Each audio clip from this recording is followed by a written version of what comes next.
The Book of Ephesians.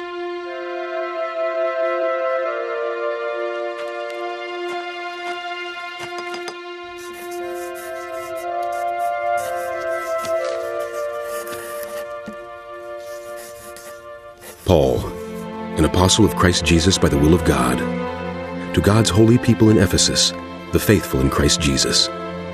Grace and peace to you from God our Father and the Lord Jesus Christ. Praise be to the God and Father of our Lord Jesus Christ, who has blessed us in the heavenly realms with every spiritual blessing in Christ. For he chose us in him before the creation of the world to be holy and blameless in his sight. In love, he predestined us for adoption to sonship through Jesus Christ, in accordance with his pleasure and will, to the praise of his glorious grace, which he has freely given us in the one he loves. In him we have redemption through his blood, the forgiveness of sins, in accordance with the riches of God's grace that he lavished on us. With all wisdom and understanding, he made known to us the mystery of his will, according to his good pleasure, which he purposed in Christ to be put into effect when the times reached their fulfillment, to bring unity to all things in heaven and on earth under Christ. In him we were also chosen, having been predestined according to the plan of him who works out everything in conformity with the purpose of his will, in order that we, who were the first to put our hope in Christ, might be for the praise of his glory. And you also were included in Christ when you heard the word of truth, the gospel of your salvation. When you believed, you were marked in him with a seal, the promised Holy Spirit, who is a deposit guaranteeing our inheritance until the redemption of those who are God's possession, to the praise of his glory. For this reason, ever since I heard about your faith in the Lord Jesus and your love for all his people, I have not stopped giving thanks for you, remembering you in my prayers.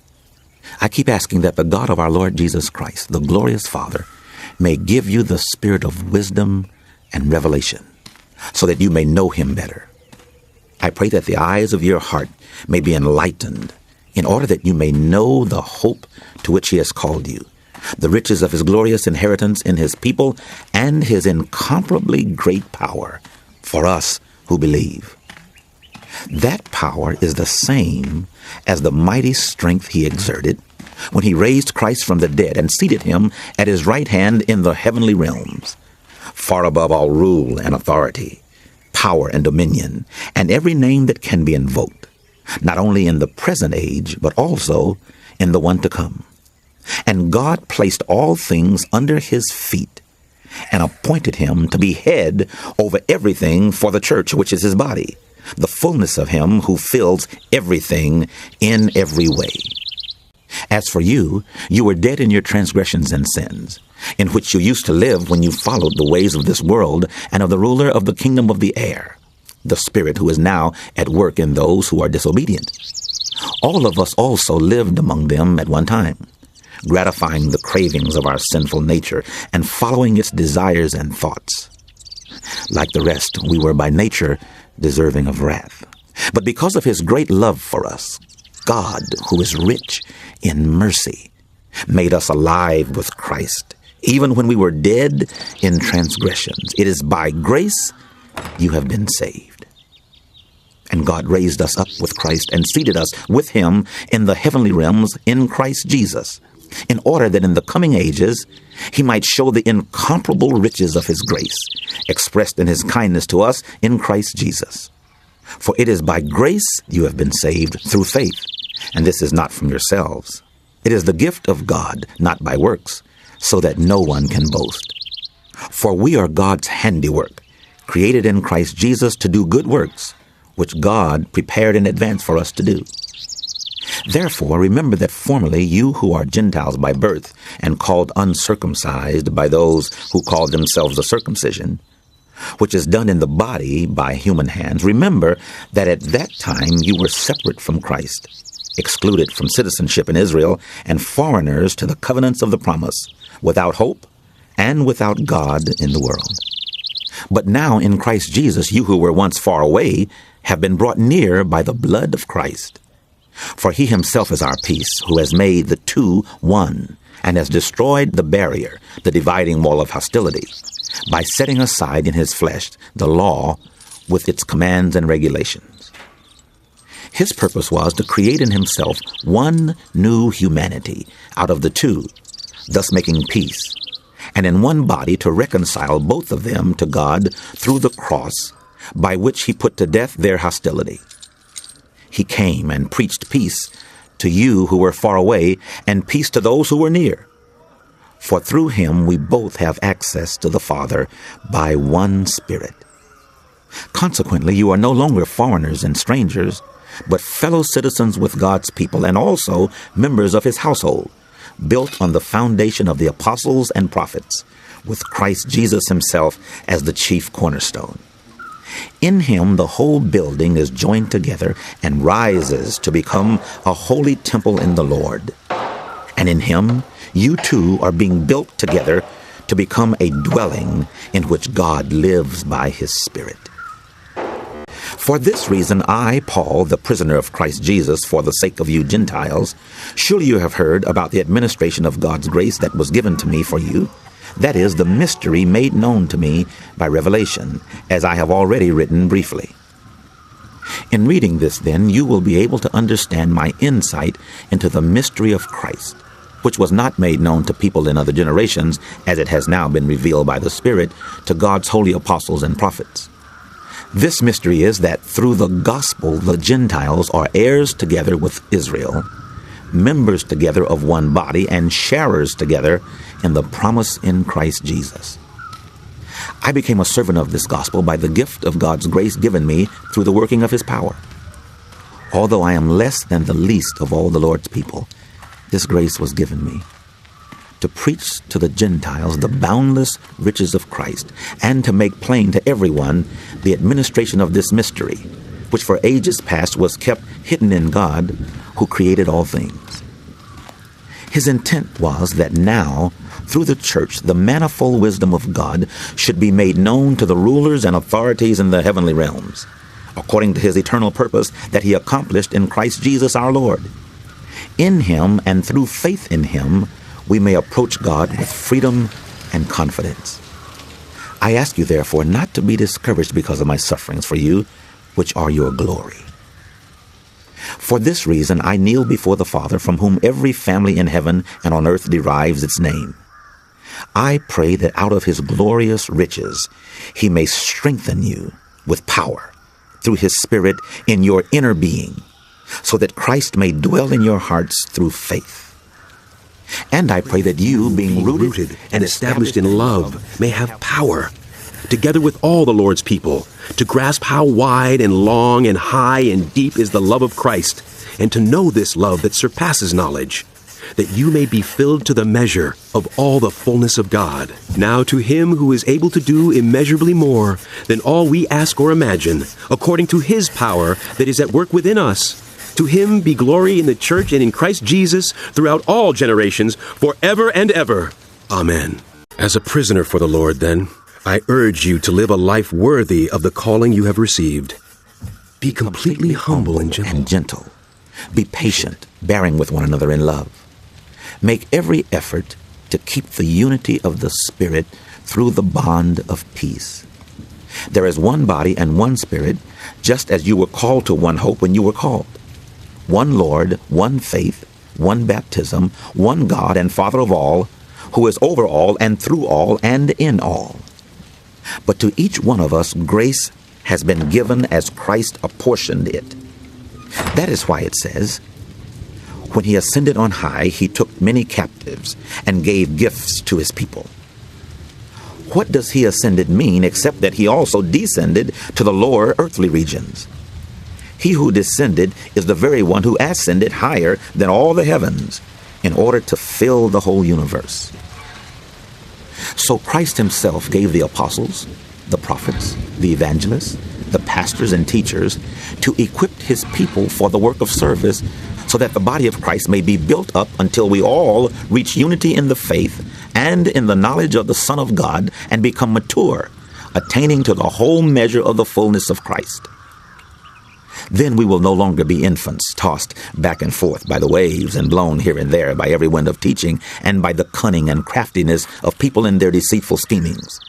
Instead, speaking the truth in love, we will in all things grow up in Him, who is the head, that is Christ. From Him the whole body, joined and held together by every supporting ligament, grows and builds itself up in love as each part does its work. So I tell you this and insist on it in the Lord, that you must no longer live as the Gentiles do, in the futility of their thinking. They are darkened in their understanding and separated from the life of God because of the ignorance that is in them due to the hardening of their hearts. Having lost all sensitivity, they have given themselves over to sensuality so as to indulge in every kind of impurity, and they are full of greed. That, however, is not the way of life you learned when you heard about Christ and were taught in Him in accordance with the truth that is in Jesus. You were taught with regard to your former way of life to put off your old self, which is being corrupted by its deceitful desires, to be made new in the attitude of your minds, and to put on the new self created to be like God in true righteousness and holiness. Therefore, each of you must put off falsehood and speak truthfully to your neighbor, for we are all members of one body. In your anger, do not sin. Do not let the sun go down while you are still angry, and do not give the devil a foothold. Those who have been stealing must steal no longer, but must work doing something useful with their own hands, that they may have something to share with those in need. Do not let any unwholesome talk come out of your mouths, but only what is helpful for building others up according to their needs, that it may benefit those who listen. And do not grieve the Holy Spirit of God, with whom you were sealed for the day of redemption. Get rid of all bitterness, rage and anger, brawling and slander, along with every form of malice. Be kind and compassionate to one another, forgiving each other, just as in Christ God forgave you. Follow God's example, therefore, as dearly loved children, and walk in the way of love, just as Christ loved us and gave Himself up for us as a fragrant offering and sacrifice to God. But among you there must not be even a hint of sexual immorality, or of any kind of impurity, or of greed, because these are improper for the Lord's people. Nor should there be obscenity, foolish talk, or coarse joking, which are out of place, but rather thanksgiving. For this you can be sure, no immoral, impure, or greedy person, such a person is an idolater, has any inheritance in the kingdom of Christ and of God. Let no one deceive you with empty words, for because of such things God's wrath comes on those who are disobedient. Therefore do not be partners with them. For you were once darkness, but now you are light in the Lord. Live as children of light. For the fruit of the light consists in all goodness, righteousness, and truth, and find out what pleases the Lord. Have nothing to do with the fruitless deeds of darkness, but rather expose them. It is shameful even to mention what the disobedient do in secret. But everything exposed by the light becomes visible, and everything that is illuminated becomes a light. This is why it is said, "Wake up, sleeper, rise from the dead, and Christ will shine on you." Be very careful then how you live, not as unwise, but as wise, making the most of every opportunity, because the days are evil. Therefore do not be foolish, but understand what the Lord's will is. Do not get drunk on wine, which leads to debauchery. Instead, be filled with the Spirit, speaking to one another with psalms, hymns, and songs from the Spirit. Sing and make music from your heart to the Lord, always giving thanks to God the Father for everything, in the name of our Lord Jesus Christ. Submit to one another out of reverence for Christ. Wives, submit yourselves to your own husbands as you do to the Lord. For the husband is the head of the wife, as Christ is the head of the church, his body, of which he is the Savior. Now, as the church submits to Christ, so also wives should submit to their husbands in everything. Husbands, love your wives, just as Christ loved the church and gave himself up for her to make her holy, cleansing her by the washing with water through the word, and to present her to himself as a radiant church, without stain or wrinkle or any other blemish, but holy and blameless. In this same way, husbands ought to love their wives as their own bodies. He who loves his wife loves himself. After all, people have never hated their own bodies, but they feed and care for them, just as Christ does the church, for we are members of his body.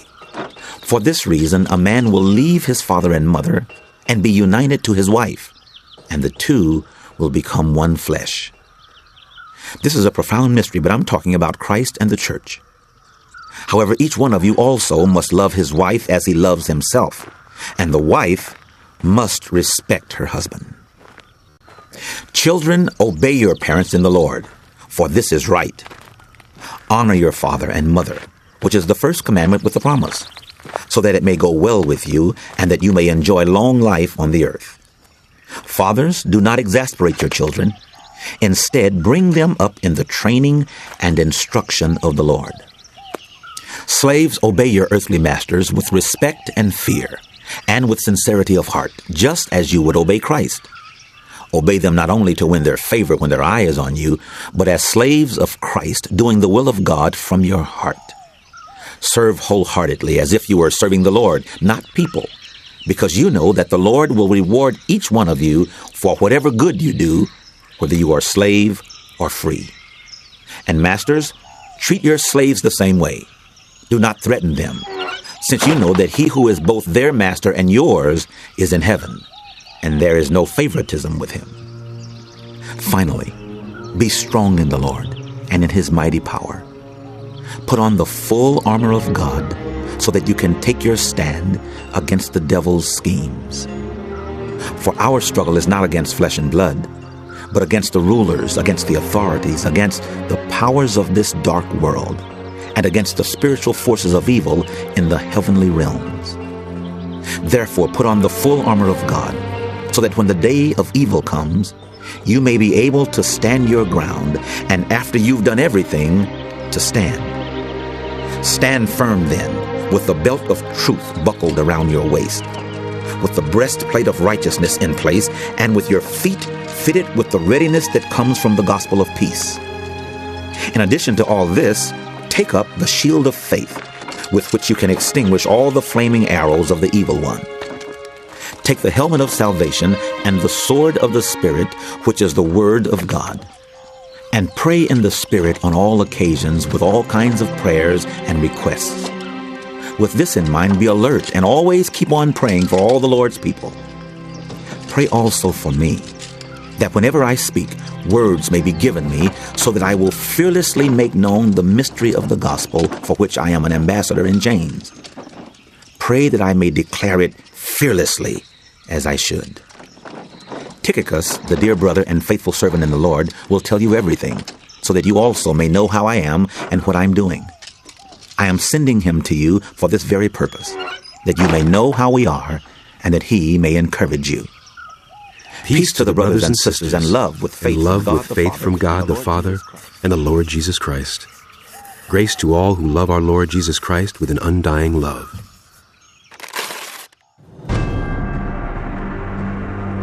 The end of the Book of Ephesians.